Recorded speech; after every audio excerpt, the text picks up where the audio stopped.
তাহলে তৃণমূলের সবচেয়ে বড় পাপীটাকে এই শান্তিনিকেতনের আবাসিক অভিষেক বন্দ্যোপাধ্যায়, তাই বলছেন এলাকার মানুষ। অন্ততপক্ষে অহংকার, আত্ম অহমিকা, দম্ভ, ক্ষমতা, এই যে শব্দগুলো সবটাই নেতিবাচক শব্দ। এই শব্দগুলো কি সবটাই বাসা বেঁধেছিল তৃণমূলের অন্দরমহলে?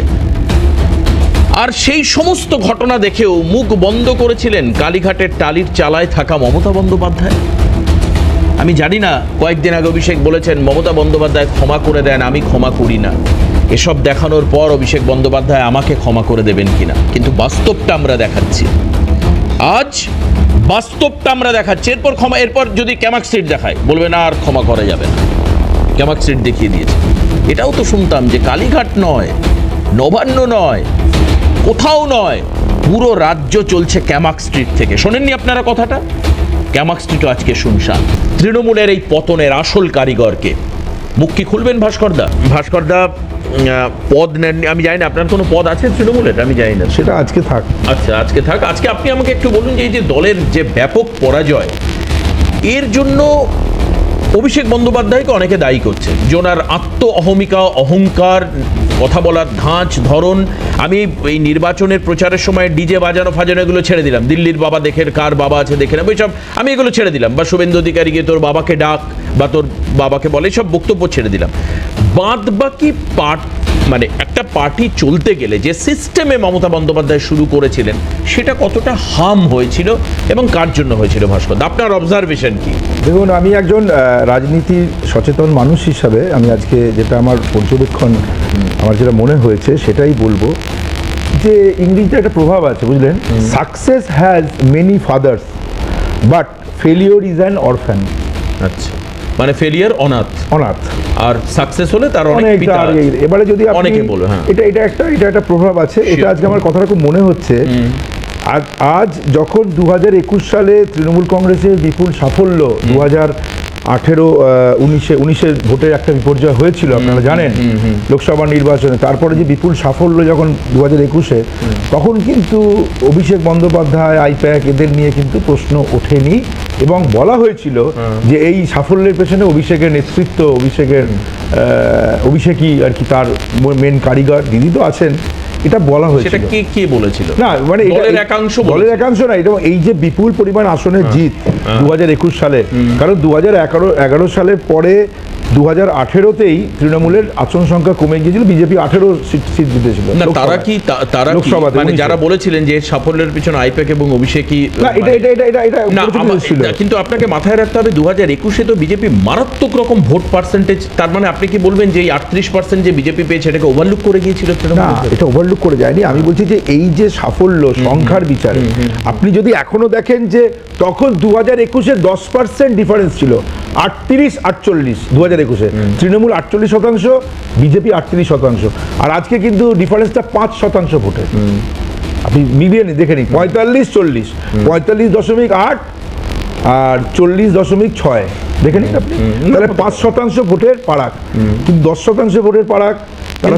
সংখ্যার ফারাকটা অনেক, এক্স্যাক্টলি, মানে 80টা মানে সেটা মনে হয় 26, অনেকটাই কম। আর বিজেপি পেয়েছে প্রায় 70%-এর উপরে আছে। না, এগুলো আমি 2/3 মেজরিটি পেয়েছি, সেগুলো নিয়ে আমি বলছি না। মানে এই যে দেখছেন 5% ভোটের, না, এগুলো আপনি বলুন যে দলের আজকে এই বহু লোক তো আজকে মুখ খুলছে, তাদের মনে হয়েছে। কিন্তু আপনি সঠিকভাবে যদি সাফল্য পেতে এই অভিষেক বন্দ্যোপাধ্যায়ের নেতৃত্বে, তার সেনাপতিত্বে তারা নির্বাচনে গেছেন, তারা সাফল্য পেয়েছেন, এবং এই যারা নির্বাচনে সাফল্যটা বড় কথা নয়। আমি বলছি ব্যর্থতাটা, আপনি একজন বিধায়ক, আপনি দেখা করতে গেছেন, তাকে ঘন্টার পর ঘন্টা বসে দেখুন, এই ধরনের একটা কথা আমি জানি না যে অভিষেক বন্দ্যোপাধ্যায়ের সঙ্গে দেখা করা যায় কি যায় না, তারা দেখা করতে পারেন। এটা আমি বলতে পারবো না। আপনি নিজে এতদিন দল করে আপনি আমি একজন সাধারণ দলের একজন সাধারণ সমর্থক করি। আমি সেই জায়গায় নেই যে অভিষেক বন্দ্যোপাধ্যায়ের সঙ্গে দেখা করার আমার প্রয়োজন হয়তো হয়নি। কিন্তু আমি আপনাকে বলছি যে এই যে আজকে যে জায়গায় দাঁড়িয়ে লোকেরা বিভিন্ন রকম কথা বলছেন, দলীয় নেতৃত্ব যারা ছিলেন তারা তো এটা বলার মাধ্যমে মানে বিজেপিকে মিসড কল দিচ্ছেন না তো। মানে এই কথাটা আসছে আজকে আপনার এই সাফল্য যদি আপনার হয়ে থাকে গত নির্বাচনে, এই নির্বাচনে ব্যর্থতার দায় একজনের উপর চাপিয়ে দিচ্ছেন, একটি মানে নির্দিষ্ট বিষয়ের উপর চাপিয়ে দিচ্ছেন। এটা তো ঠিক, যে সাফল্যের কৃতিত্ব নেবে ব্যর্থতার দায় তাকে মানতে হবে।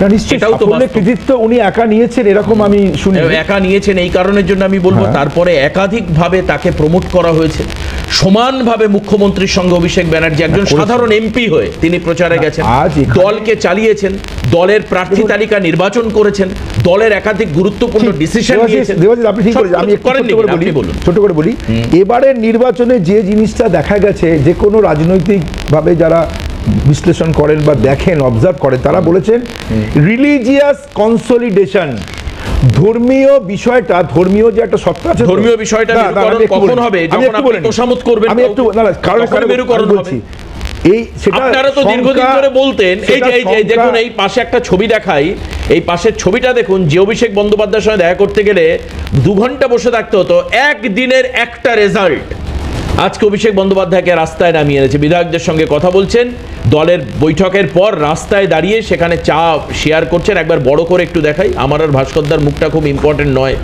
এই হ্যাঁ দেখুন ছবিটা একবার ভালো করে দেখুন।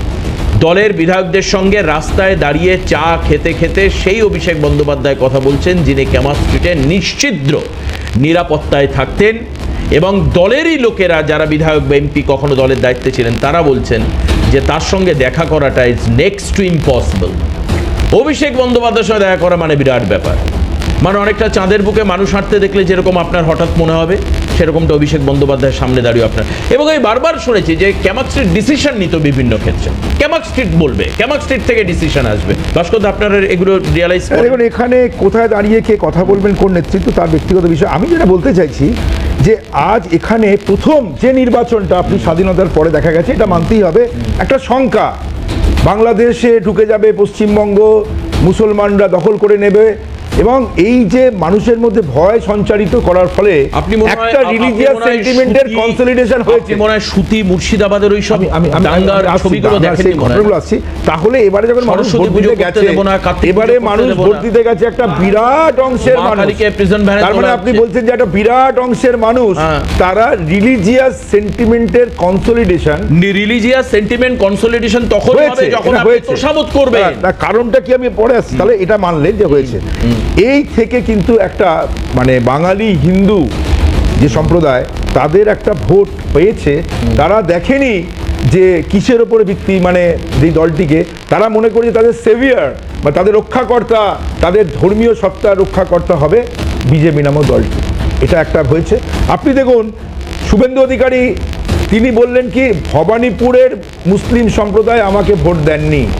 এটা জিতার পরেই আমি আপনারা দেখেছি, আপনি টিভিতে দেখছিলাম। তাহলে উনি নন্দীগ্রাম তাহলে আমি মানুষের ভোটে জয়ী হয়েছি বললেন না, উনি হিন্দুদের ভোটে জয়ী হয়েছে বললেন। তার মানে এই প্রথম রিলিজিয়াস সেন্টিমেন্টের কনসলিডেশনে ভারতবর্ষের বিভিন্ন জায়গায় ভোট হলো, পশ্চিমবঙ্গে এই প্রথম আমরা দেখতে পেলাম।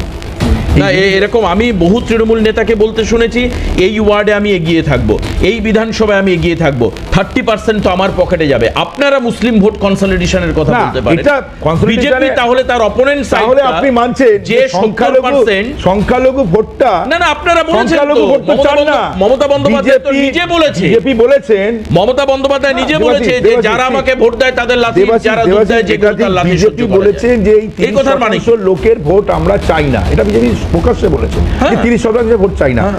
তারা তো ছিল, তাহলে এটা বলুন যে আপনারাও তো বলতেন যে 30% ভোট পেলে আমাদের আর অন্য কিছু দরকার হবে। হিন্দু ভোটের কনসলিডেশন যে হয়েছে, এবং সেটা মানে একটা ধর্মীয় সত্তাকে, আপনি মানতে নারাজ যে দলের মধ্যে অহংকার জন্ম নিয়েছিল, আপনি মানতে এটা নারাজ? দলের মধ্যে অহংকারের ফলে অভিষেক বন্দ্যোপাধ্যায়ের জন্য, আইপ্যাকের জন্য যারা যারা সব বলছেন, তাদের বক্তব্যের সঙ্গে আমি অন্তত একমত নয়। বেশ।